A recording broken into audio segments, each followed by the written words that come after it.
স্বাধীনতা চত্বর এখানে যেই অবস্থানটা ধোলাইপাড়ে, এটা একটা ভিডিও ক্লিপ আমি ধারণ করতেছি। এটা এই বৈষম্য বিরোধী ছাত্ররা বৈষম্য বিরোধী আন্দোলনের ছাত্ররা এটাকে স্বাধীনতা চত্বর হিসেবে ঘোষণা করেছেন। এটা ধোলাইপাড়ের অবস্থান থেকে আমি ভিডিওগ্রাফিটি তৈরি করতেছি, আপনারা দেখতে পাচ্ছেন। এটা আমি স্বাধীনতা চত্বরের যেই স্তম্ভটা, সেখান থেকে আমি ভিডিও ক্লিপটি ধারণ করতেছি। এটার উপরে ছাত্ররা ট্রাফিক সিগন্যালের কাজ করতেছে।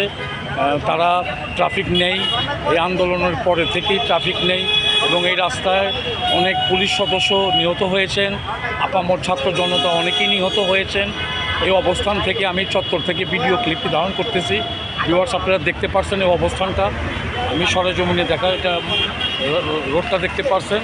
এটা পিছনে হলো মাওয়া হাইওয়ে রোড, এখান থেকে প্রচুর গাড়ি চলাচল করে। রাস্তাটাও আমি আপনাদেরকে সরেজমিনে দেখার চেষ্টা করতেছি। আর স্বাধীনতা চত্বরের স্পট থেকে আমি তো ভিডিও, তখন বৃষ্টি হচ্ছে, বৃষ্টির মধ্যে ক্লিপটি ধারণ করতেছি। এই স্বাধীনতা চত্বরের যে অবস্থানটা আমি আপনাদেরকে দেখানোর চেষ্টা করলাম। আপনারা দেখবেন ভিডিওটি, লাইক শেয়ার কমেন্টস করবেন, এই আশা রেখে বিদায় নিচ্ছি। আসসালামু আলাইকুম রহমতুল্লাহি।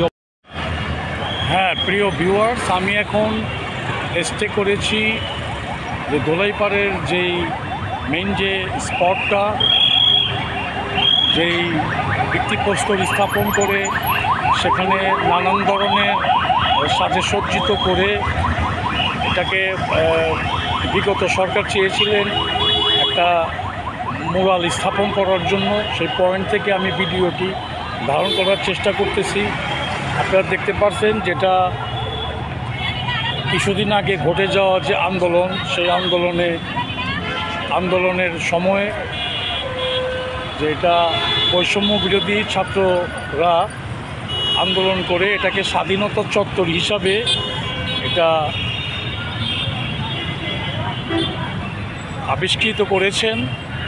আপনারা দেখতে পাচ্ছেন ভিউয়ার্স, স্বাধীনতা চত্বর, এটা বৈষম্য বিরোধী ছাত্রদের এই চত্বরটাকে তারা সুন্দর করে, এটা রং তুলির আচরণে তারা এটাকে সজ্জিত করেছে এবং এটার নাম ফলক তারা নিজেরাই রং এবং তুলির মাধ্যমে তারা অঙ্কন করে এখানে বোঝাতে চেয়েছেন যে এই ভিত্তিপ্রস্তরটি আসলে এটা স্বাধীনতা চত্বর।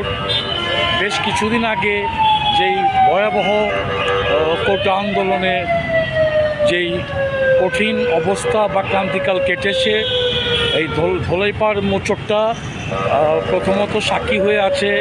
এখানে বাংলাদেশের অনেক পুলিশ এখানে নিহত হয়েছে, আহত হয়েছে। বড় বড় র্যাবের গাড়িগুলো এখানে জ্বালিয়ে দেওয়া হয়েছে। বিশেষ করে এখানে আন্দোলনের ঘনীভূত আন্দোলন হয়েছে। এই চত্বরটা বিশাল বড় একটা চত্বর।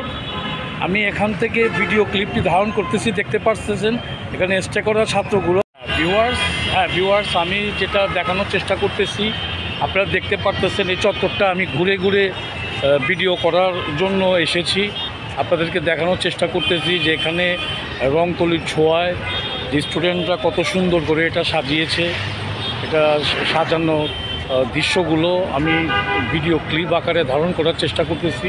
আলহামদুলিল্লাহ, দেখতে পারতেছেন এখানে সাইদের প্রতিকৃতিও তারা এঁকেছেন। মরহুম সাইদ যে ছাত্র ছিল, যে পুলিশের গুলিতে নিহত হয়েছে, এটা তো ভাইরাল একটা অবস্থান আপনারা দেখতে পাচ্ছেন। আমি এটাকে চত্বরটাকে ঘুরে ঘুরে আমি ভিডিও করার চেষ্টা করতেছি।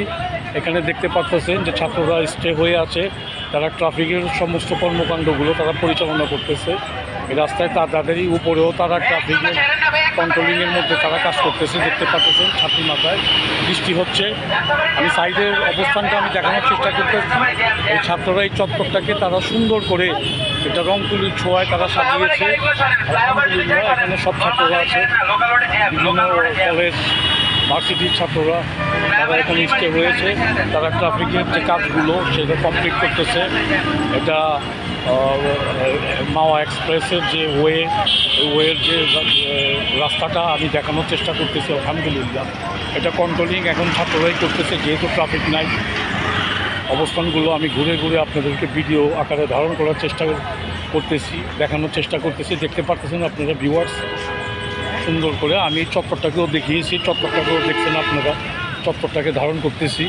এই অবস্থানটা দেখছেন, এটা পুরো সুন্দর করে রং তুলির আচরণে ছাত্ররা এটাকে সাজিয়েছে। এখানে কিছুদিন আগেও এখানে অনেক হত্যাযজ্ঞ হয়েছে, এখানে অনেক পুলিশ নিহত হয়েছে, আপামর ছাত্র জনতা সবাই গুলিবিদ্ধ হয়েছে।